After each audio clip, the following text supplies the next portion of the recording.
بعد وصفهم للمغاربة بالحيوانات بفرنسا. محلل سعودي: هؤلاء الجزائريون بهائم يحكمهم طرطور مفرنس.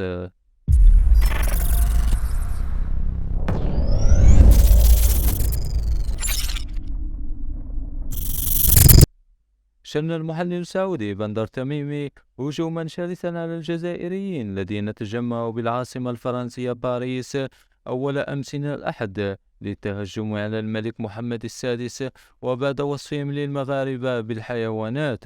ونشر التميمي المهتم بقضايا العالم العربي والإسلامي تغريدة على حسابه الشخصي على تويتر جاء فيها: مرة أخرى انتشر فيديو لمجموعة من الجزائريين في بلادهم الأم فرنسا يسيئون لملك المغرب ويصفون الشعب المغربي بالحيوانات.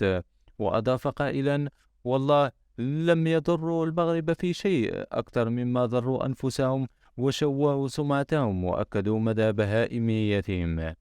وتابع يقول: هذا يؤكد مدى انعكاس تصرفات الحاكم على أخلاق الشعب، خصوصا إذا كان واحد طرطور مثل عبد المجيد تبون المفرنس.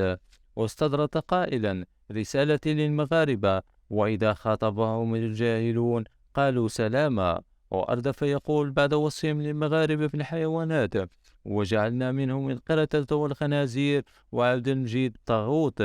مبروك لهؤلاء الأبطال تشويه صورة الجزائر أمام العالم.